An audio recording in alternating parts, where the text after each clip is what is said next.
It's finally here, Resident Evil Village is out, and personally I think this is my favourite Resident Evil game since number 4. Although I've got to admit I did enjoy 7 too. However, Village seems to bring the best of both, and as I was playing through, I couldn't wait to find out what was out of bounds and going on behind the scenes. So, here we are. In this video we'll be taking a look at the opening scenes and also making our way into the village for the very first time. If you do enjoy the video, it would be awesome if you could hit that like button and maybe even subscribe to catch the follow-ups covering various parts throughout the rest of the game. And if you do have any curiosities you'd like to see included, I will do my best to include them, so now is the time to ask. Leave a comment or jump on Twitter or join me on Discord and let me know what they are. What is with the creepy story? She's only 6 months old. Woman at the store said it was traditional. A local tale. Besides, Rose doesn't seem to mind. Because she doesn't understand it. Thank God. We moved here so that she wouldn't have to deal with any of that, remember? There's nothing wrong with my memory. You're just being paranoid. It's not... Never mind. I'm sorry. But I'm not paranoid. I'm just cautious.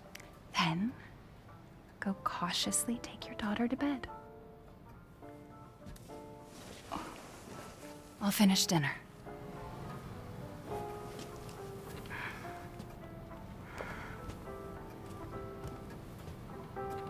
Alright, so our journey begins at the Winter's home and we put Rose to bed, then head down for dinner, which is when things start to take a drastic turn.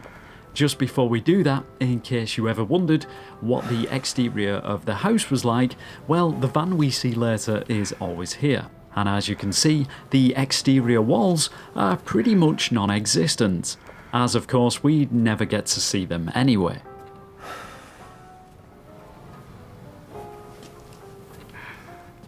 Is she okay? Sleeping like a baby. That smells good. What's that? Oh, hands off, mister. It's churba de legume. It's a local recipe. Wow. You, me, Rose. Now, everything's gonna Seriously? Think we can just forget about what happened in Louisiana? It happened so long ago. I don't understand why you are so...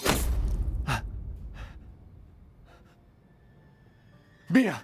Get down! Mia!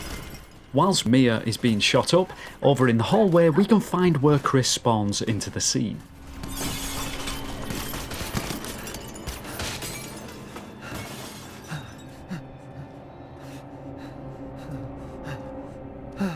Mia! Oh God!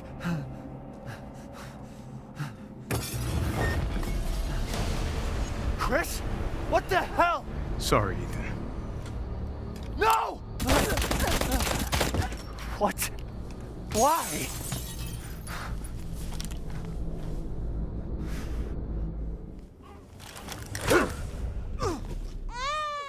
One thing I found a little amusing about being knocked out is after when the blackout would normally happen, if we remove the blackout screen, we can see Ethan stands up and then enters a T-pose. I wonder if this is because the motion tracking system was still active whilst the actor was standing up and turned off just afterwards.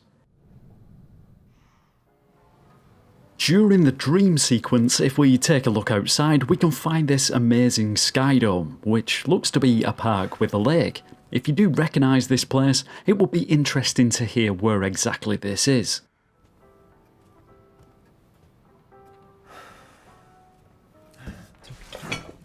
Crawling out from under this wooden bookcase, we can find the house has been wrecked. Just so you know, there is nothing up here that physically does this. The furniture simply moves and a hole appears in the wall as we open the cabinet in the basement. So nothing really to see here. However, this does give us our first real opportunity to take a look over the village and also go back to the crash site where we can find the mobile phone is still here. And if you didn't manage to catch it, the caller name is still on the screen, HQ160805. Whether this is just a random number or has some relevance remains a mystery. Hello there, friendly old man. No, friendly. Jeez, well, I guess the question is, what happens to the not-so-friendly old man? As we know, he gets dragged into the roof space, but even when we slow the footage down, we can only see an arm and a claw. However, from another angle, we can find that there is a full model of a lichen hidden in the roof space. Hey!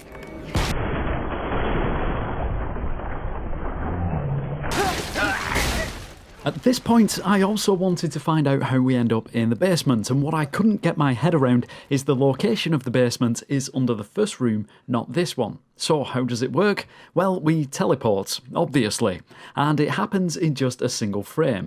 Here it is in super slow-mo.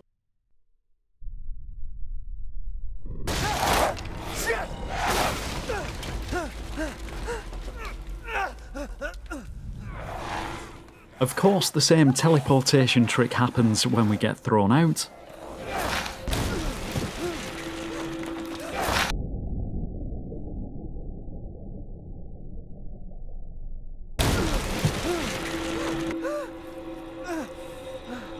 What the fuck was that?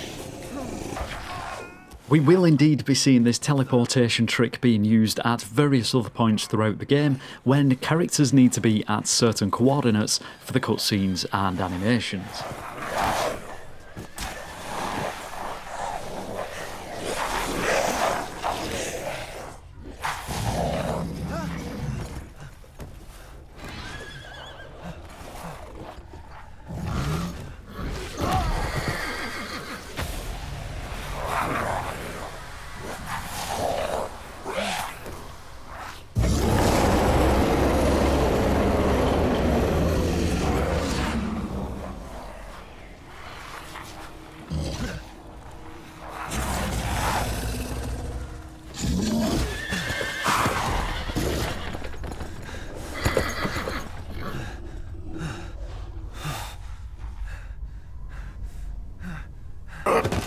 Another detail that you can't see from the normal view is whilst being attacked by Elena's dad, she walks into the garage and picks up the shotgun. A cool little detail that otherwise would never be seen. Elena? I said no! Ethan, go! Save your daughter! Elena, don't give up! Reach for me! God damn it! One of the last things I wanted to show in this video is where Elena ends up after her fall into the fire below. And there's something rather peculiar and kinda creepy about it.